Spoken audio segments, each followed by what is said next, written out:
to keep writing questions. Look at their smiling faces, Yeah. Now they are looking,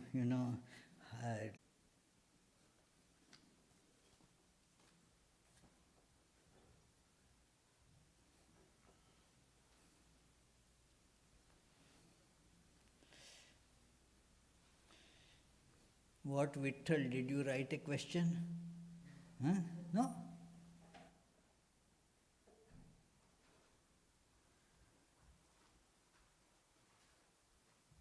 Okay, I think we can start.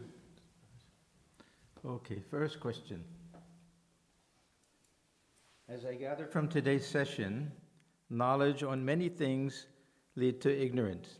In the practical world, we need to have knowledge of so many things, like finance, engineering, science, culture, etc. On top of that, for our spiritual life, we need to know, who am I, for example? I am the same as eternal bliss. Does not that add to more ignorance? How do we reconcile this concept? We're sharing this. I'm reading the questions, he's giving the answers. See, very clever Swami, It is, and he being my host, I have to bow down to his, command. Otherwise, I won't get food, you see. So, it is, yeah. You'll get food, only less. Only less.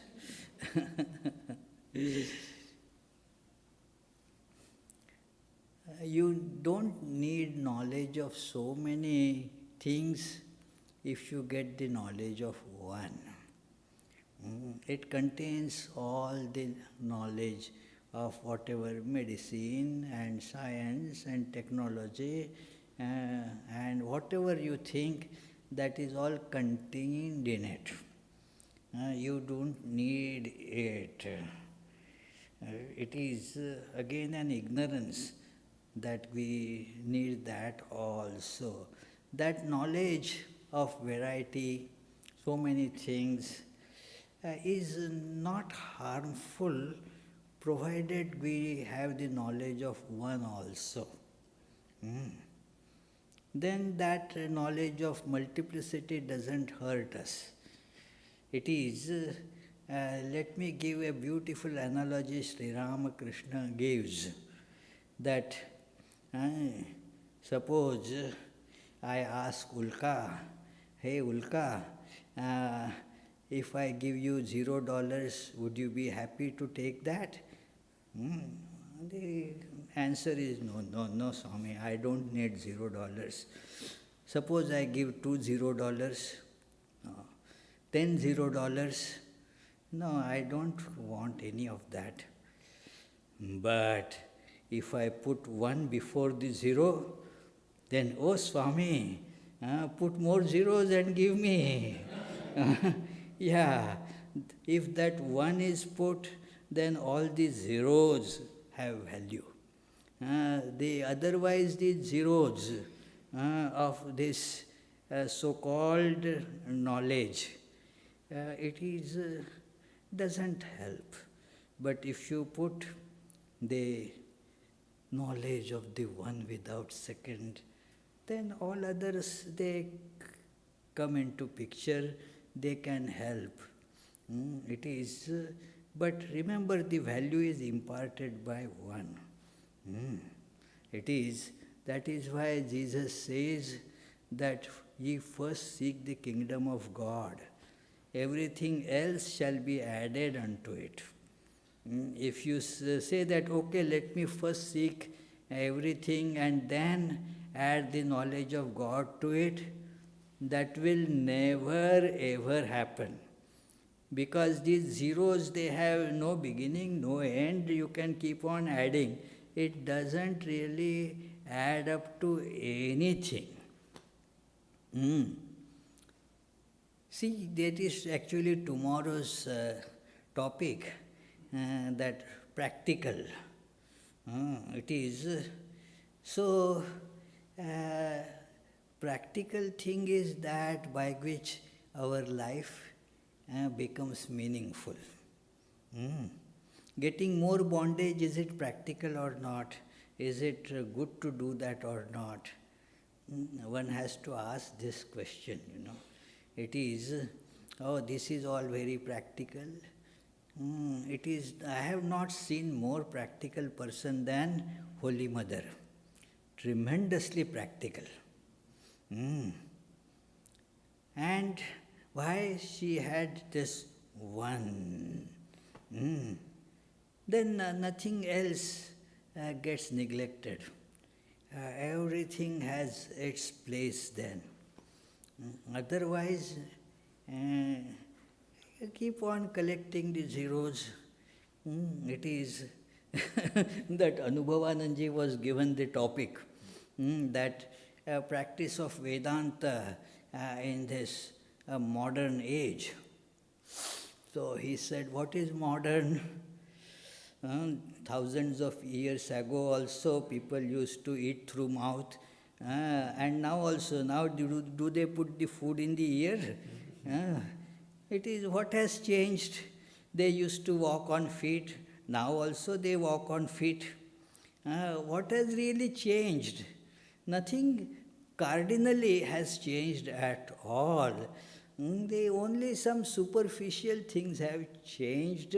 The basic ideas of our life, the basic questions that we are faced in life, they have remained unchanged. And that is to have that practicality, that what is the basic question, that which will bring happiness in our life. We saw that getting more things does not bring more happiness. It is, one has to learn this. It takes learning, friends. What I mean, as we were discussing, it takes effort, because many of us smart under this misconception that if I add more things to my life, then I will get more happiness. It is something absolutely incorrect. In principle, it is a big mistake. And it is to know this self, which is the source of happiness.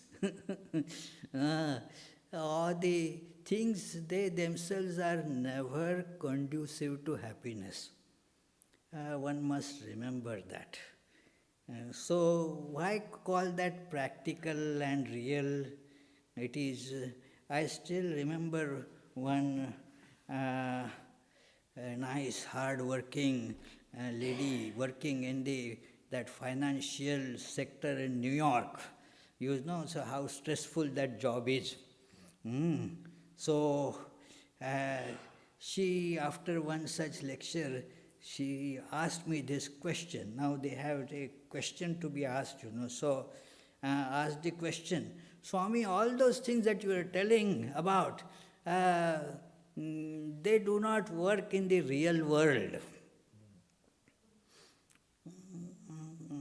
I said, what to answer now, So I said, what you are calling the real world, is it real? Examine. Is it real? And then you will see that it is not real. It is, you are calling it real, it comes and goes, vanishes in just a jiffy. Is that real? Think about it. So, what works in real world? I am telling you that we spoke about that only. Now, if you want to know what works in the unreal world, you have to ask some other expert. I am not.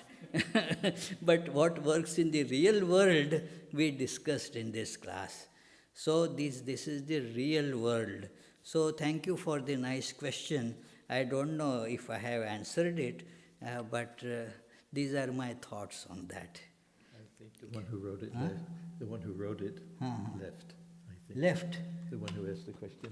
As that you were person. walking. I don't think. Okay, yeah, very good. Okay. Yeah. Practicing mantra as much as possible definitely helps to reach our own goals. But the same with studying and research for me, how to balance the time. The day has only 24 hours.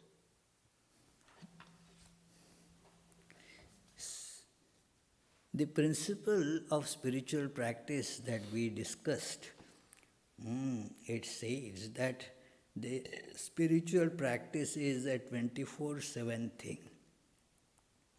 It is not dividing the time, that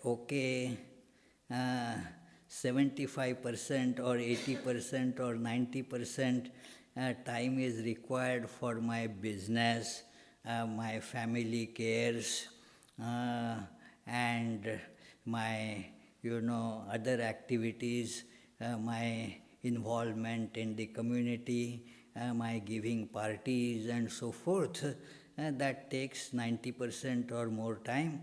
So, but I can spare a little bit for spiritual practice to bring some kind of a balance. Many things spiritual practice is something like that. I put a little bit in our life, put a little dash of it. That like in this our food plate, so many nice dishes are there, and you add a little that hot stuff, chutney or pickle, so that it becomes kind of complete. So we think that spiritual practice is something like that. Put a little bit of it, sprinkle a little bit, and that's it. It is not so. The life has to be spiritualized. It is not practice of mantra and how much time one gives to practice mantra. We discussed that actually quite threadbare, and that it is the mantra means transformation of awareness. Everything that we do needs to be percolated with this awareness that God alone is real. God alone is. God alone is. All other things, they are illusory appearances. Let us know that it is truth, whether we like it or we don't like it. Truth cannot be altered. It doesn't bow down to our likes and dislikes. It is the truth. We have to adjust ourselves to the truth. Truth won't adjust to our own whims, fancies, likes and dislikes. So this is the truth. God alone is real. I tell sometimes that funny incident that when you know something is not real, you don't rush to get it because you know that it is not real. It happened that funny incident in Shillong, when a lady had come to our office there, and then her little daughter was there. And like the little daughters are, or little children are, that she was pestering the mom for buying a candy for her. And the mom, she was resisting, oh, well, you had it the other day, not every time like that. And I was telling and in the office room there was a TV that was running. It was not speaking anything, it was on silent, but the pictures were moving, and there was an ad of a chocolate, a candy. So, then I told that girl, hey, look, why are you bothering mom? You pick it up from there. Don't you see it there? It is right there. Go and pick it. And the little one won't move from her place, won't budge from there, because she knows that it is not there. Why? Because she sees but knows that it is an appearance. It has, that girl is convinced of that. we have to convince ourselves that all these beautiful, charming, alluring forms that we see, they are all transient. Are they not? Just ask, ask these questions to ourselves. Let us ask, are they real? It is, they are not real. Let us convince ourselves with that. It is. And thus, our attraction for those things will go away. The attraction will be for that which is real. We will continue to do our duties in this illusory world. It is doing duties.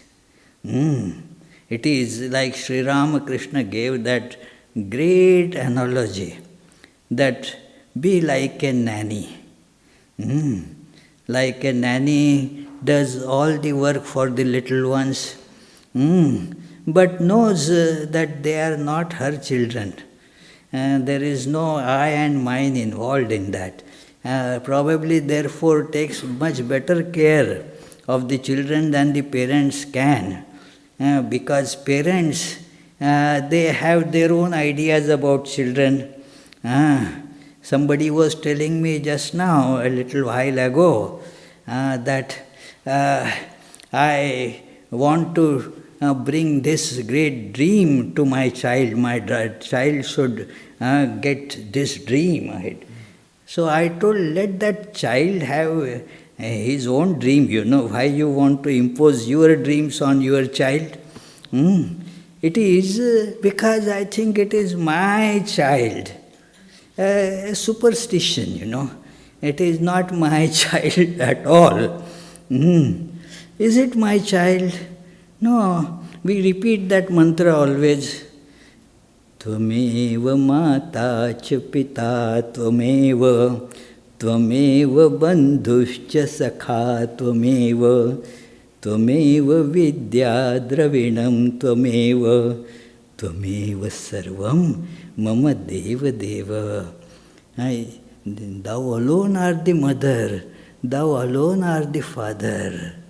Whose is the child? Not our child. We have been, the parents have to just take care of that. When we develop this attitude, then we know the goal is God. Whether that which is real, God means that which is. And other things, they are evanescent shows, It is the reality, like in a movie, all the pictures that one see come and go, they keep on moving. Are they real? What is real there? The screen is real. If you think that, well, this person is so nice, let me give a hug to that person, and you get up from your seat. What Pratibha, whom will you be hugging? Screen, because that is what is there actually. So God is like that screen. Atman is the screen. Therefore, Atman in this, as its representation is I, everywhere that same I. I doesn't change from body to body, same I, like the same screen in everything. So, let us feel that is the real world. Knowledge of that brings knowledge of everything. I don't want to dwell on this question too much, but very nice question, thank you. This is a simple one. Is Kashmiri Shaivism and Buddhism, are they contemporary? That is the question about history. I am not an expert in that. And like there will be hundreds of opinions about it. We do not know much, that one evidence will say yes, one no. Kashmiri Shaivism, as we are seeing in this Shiva Sutras, Vasugupta's time was about 9th century, that is 800 something like that. So Vasugupta was there, and that time Buddhism was already in a way in its declining stage. So, but Kashmiri Shaivism has much deeper roots. It had been earlier also there. It has, before Shiva Sutras, there is some evidence that the Kashmiri Shaivism was still there, and so forth. So, but they are the points in history, quite debatable, and forgive me, but I am no authority on that. This is a simple question you said, so you better answer it. I know less. Yeah. I know less. Simple means it's either yes or no. Okay. I thought that you know about it, so you can answer. Can you please explain who is the Divine Mother? Divine Mother was Divine Mother. Who is? Who? That is the Divine Mother. That is in who, in what, in how, everything. That is Divine Mother. That manifests as everything and is beyond everything. That is, as Sri Ramakrishna sings that Ram Prasad song, that Ke Jane Re Kali Kemon, who knows how is the Mother Kali, how is the Divine Mother. It is beyond all specifications. But when we specify something, that Divine Mother has to be there. It is, when I speak, it is only because the Divine Mother is there I can speak. One can listen only because there is Divine Mother there. Everything is portrayed on this Divine Mother. That is the essence of that. It is the power, and as this Shiva Sutra, it is very akin to the teachings of Sri Ramakrishna, that it is the Shakti, the power, because of which it is, again, please do not take that phrase, because of which. There is no causal connection there. It is poverty of our language that I have to use the word because, but not in the causal sense, that one appears as many. Who made that one appear to be many? What made the one to become many? No answer to that. It is, that is called Divine Mother. That the phenomena of one appearing as many, inexplicable. There is no reason for that, because all reason is contained in multiplicity, and there is no reason in one. The very fact that we do reasoning means there is the one who does the reasoning, there is something to which the reason is to be applied, and then the norms of logic, all that is in multiplicity. There is no that entry of logic in, in oneness. So that is Divine Mother. That is, this is matter of experience. Although one, there is the appearance of multiplicity. Yeah, so how does it happen? The answer is Divine Mother. It is the power. So therefore, it is called power. That Sri Ramakrishna used to therefore say the fire and its burning power, they are inseparable. So this is it is to be felt, can never be understood, can be experienced, but can never be understood. This is this idea that Brahma and Shakti abheda, they have no difference at all. One and many, they are same. It is the Shiva in meditation and Shiva appearing as all this, one and the same. This happiness and misery. Let us come to the practical side, so-called practical side. Happiness and misery, one and the same. Difficult to accept, but that is the truth, friends. Life and death, one and the same. What we call living, marching towards death is called living, isn't it? Just see that. They all contradictions, because there is no logical explanation for that. And the students of logic would say that, well, contradiction means throw away the assumptions. That is the meaning of contradiction. But that is what we are faced with. This is a fact. So Swami Vivekananda says, Maya is no explanation. It is not a theory. It is the statement of facts. Very beautiful language. It is just a statement of facts. No attempt to explain. It is, that's all. We are caught in this contradiction of yes and no, real and unreal, happiness and misery. And that is why we get misery. Does anybody work to get misery? Nobody.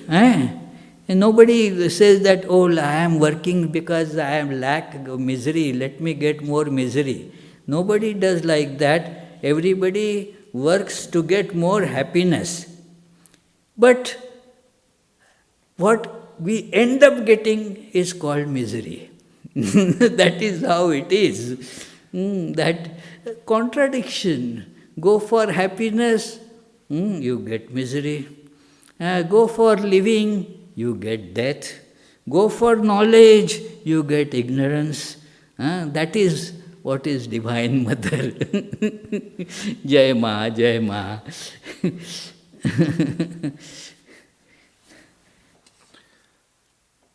In each and every being exists the independent state, in quotes, of God consciousness. What is the importance of the word independent here? Yes, independent means beyond causation. It is that you cannot ask there why, because why is about that which is dependent.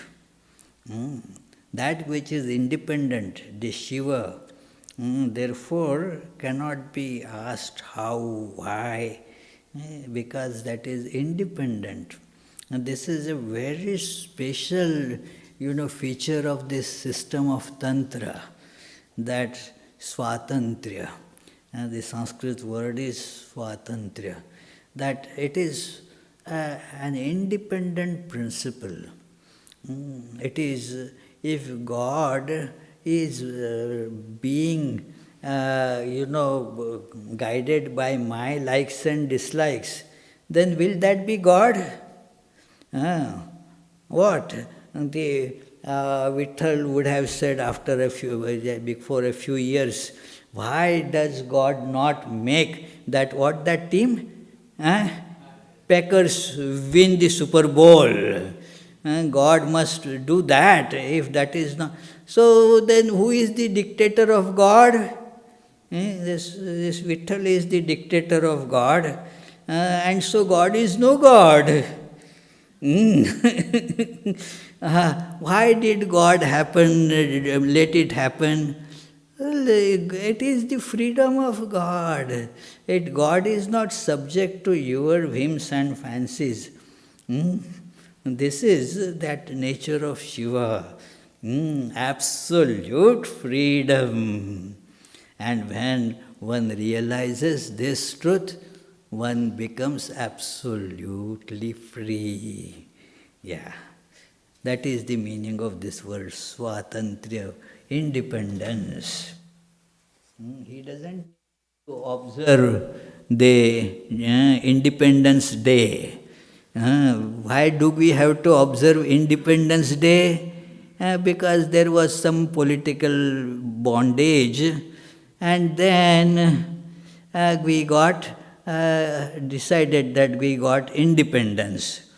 Who got and what was gotten, people keep on questioning. After all, who got independence and so forth. So, but God is the independent principle, and since that God is within everything, everyone craves for independence. There is the indomitable craving for independence. So, why that craving is there? Because it is in our nature. Because we are Shiva, the independent principle. Thank you. Nice question. Finished, Swamiji? No. Oh, Why is Tantra often associated with negative context? it depends on us, that what do we associate with. It is because people do not practice in the right way, it gets associated with the negative things. It is, for example, like we are followers of Sri Ramakrishna, and then we do bad things. Then that will reflect on Sri Ramakrishna. Hey, why Sri Ramakrishna's followers are like that? That is why Sri Ramakrishna must be like that. Now, is it the problem of Sri Ramakrishna?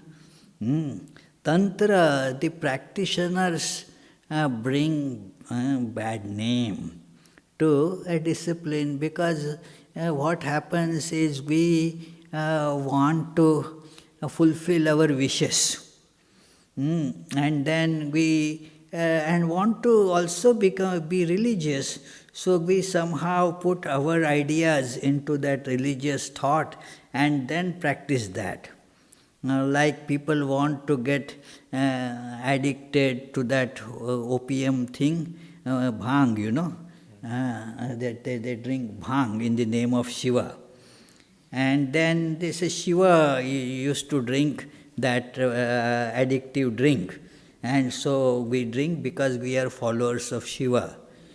It is, where did you find it? No, in the scriptures it is said that it is the, which scripture? Shiva Mahimna Stotra. Oh, Shiva Mahimna hymn, there is, it is. Oh yes, they quote, the description of Shiva is there, Bhuvana Bhaya Bhanga Vyasanina. Actually the word is Bhuvana Bhaya Bhanga Vyasanina. Means it is the habit or the addiction of Shiva to remove the fear of the world. That is, but then they break the word like this. Bhuvana Bhaya and Bhanga Vyasanina. So, the one who is addicted to bhang, and now, so let us drink bhang. Let us, because that is what Shiva did. Now, it naturally brings bad name. It is associated with bad things. But it is not that bad as such. Sri Ramakrishna has explained it in many, even the so-called apparently vile things. There is an inner meaning, and there is the spiritual struggle involved in that. So those who are, he said, those who sincerely do those things, they do evolve spiritually. So, it is mostly associated with what is called Vamachara Tantra. That they have certain, it is called, 5 types of, that Panchamakara. So, they take those things but that has a much deeper hidden meaning to that. If superficially we do it, then naturally we are doing it out of our desire to get involved in those things and give only the name of religion. It is so that our conscience gets soothed. Oh, I am doing religious practice. Actually, I am not doing religious practice, but whatever is convenient to me, whatever I like, I do and call it that Tantra practice. Naturally, it will get associated with bad things because I am doing bad things and put the name of Tantra there. That is the Hitler applied this technique, that he would get many people eliminated. And then that is how this saying came, that give the dog a bad name and shoot it. So it is like that. Now, is it right? That is why those things get bad names, associate with bad things. It is the human tendency, not the tendency in the Tantra as such. Yeah. Last one. Two more. No, one after this. Huh? Two more. Why does my mind heat up while doing mantra, and why does the mind protest doing mantra? Yeah, it is quite natural, It gets heated up because it is going on a path that it is not habituated to. So naturally it becomes difficult.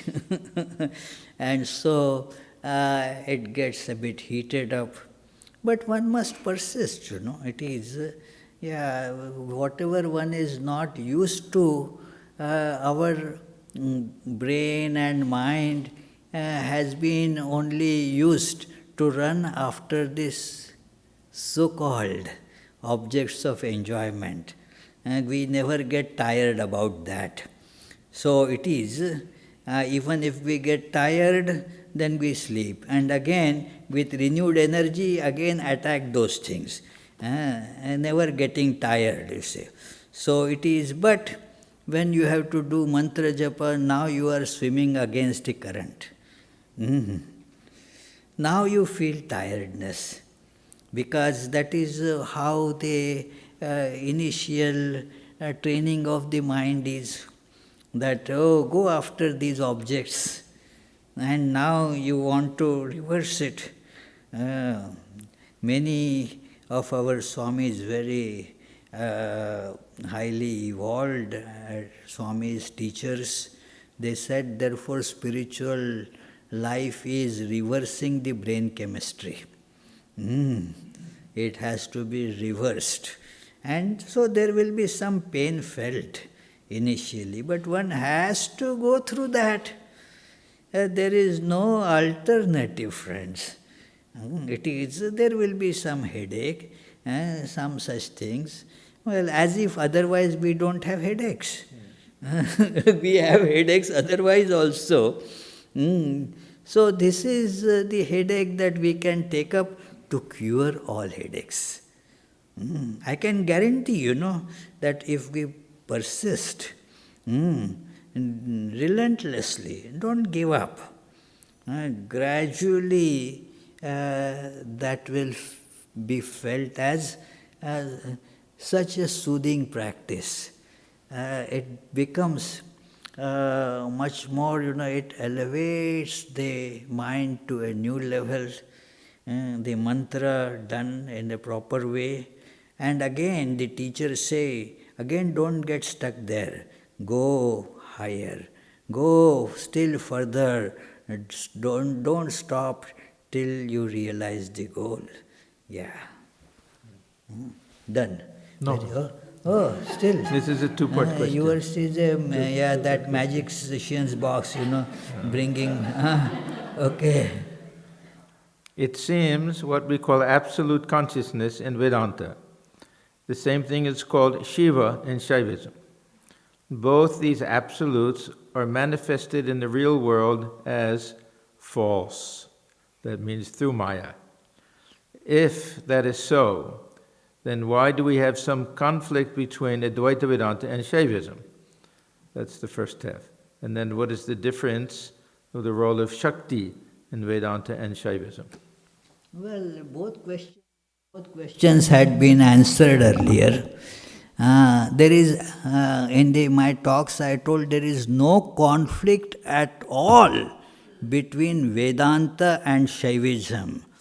How loudly I need to say that, Maharaj? It is. Please note, there is no conflict whatsoever.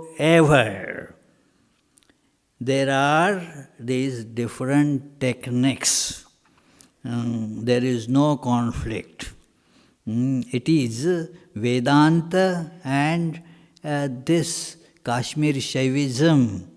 They are advancing the same truth as to the ideal as well as to the practice. Both are telling similar things. The terminology is different and the emphasis is different. One must understand this word emphasis, that it is according to the particular bent of mind. That bent of mind determines what emphasis should be used. And in Shaivism, there is more emphasis on immanent aspect of God, less emphasis on the transcendent aspect. In Vedanta, there is, in the classical way of Vedanta, please again, there are many great teachers of Vedanta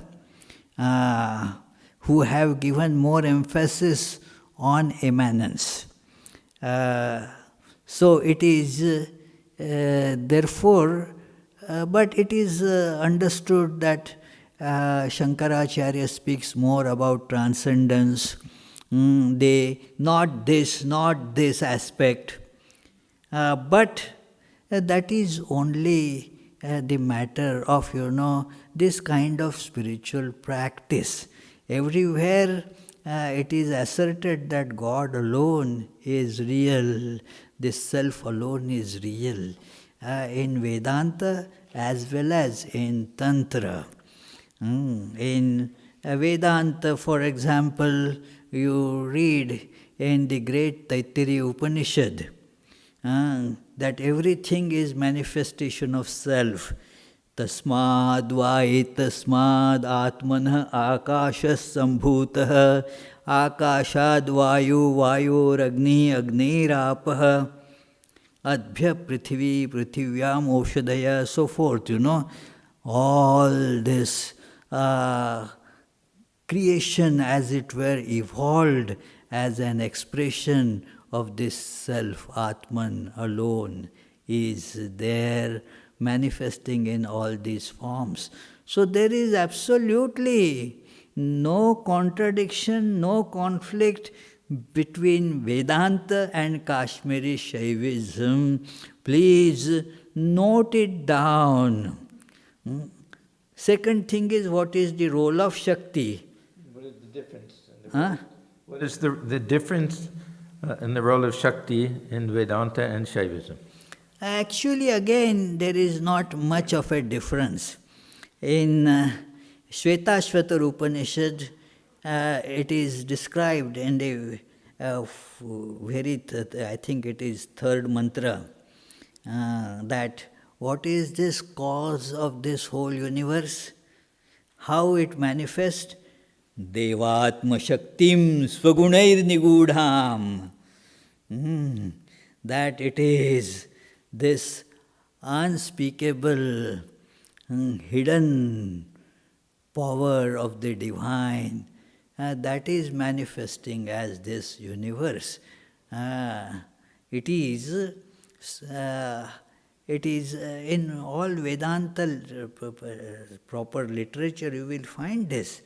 In Kenopanishad, therefore, it appears as Shakti towards the end, that the knowledge was imparted through this, a Devi appears there, and she tells Indra that yes, this is all Brahman. That so, it is the same role in, see, the Shaiva literature is comparatively speaking less understood, and quantity also quantitatively less than the Vedanta literature. But there is no conflict. We had, the great Sri Ramakrishna, the incarnation of God, who was equally a practitioner of Tantra and Vedanta. And he was, therefore, always the devotee to the Divine Mother, the Shakti. So, it is all Shakti.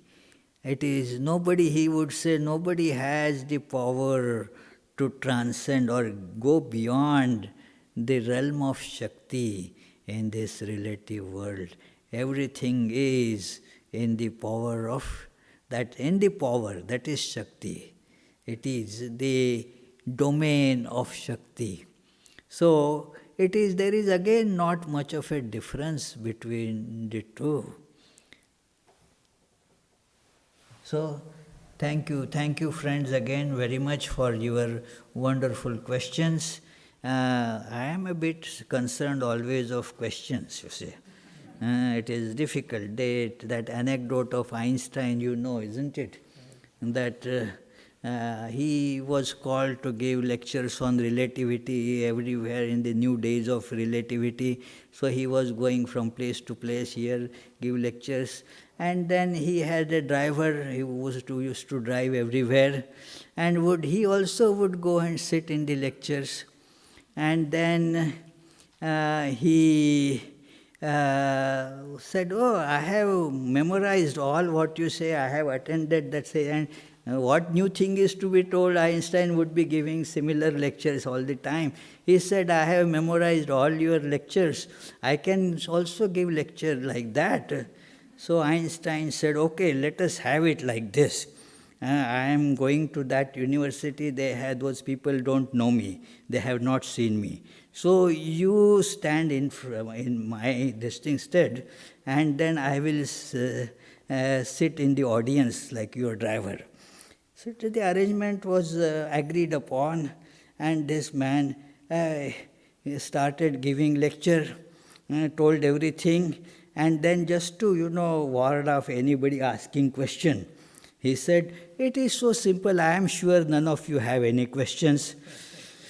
But then there was a professor. Professors have to ask questions, to show their own knowledge. So one fellow stood up and said, "I have a question," and he asked a question. Now this driver, he would have, but he had the presence of mind. "Your question is so simple, I don't need to answer it. My driver sitting there can answer it." So, I cannot answer the questions, but behind me, sitting those, they answer the questions. Thank you very much, friends. Our thanks to Swamiji for a wonderful day retreat. Please come tomorrow. There will be a talk on practical, how to make it I don't know. something. Something. Huh? Let's be practical. Yeah. And then we invite everyone for lunch tomorrow afterwards. We invite everyone to stay for Arati and meditation at 6:30. And then tomorrow night and Monday night we're going to cancel our regular Panchadashi class. Everyone will be happy about that. Maharaj, I want to listen. I have not heard much of Panchadashi. So it will be nice if you speak. I will. No, Yeah. it's boring. Anyhow, so we'll have potluck dinner and satsang with Maharaj. And if he wants to hear me talk about Panchadashi, then he can listen to some recording or something. Although we don't record it, yeah. So,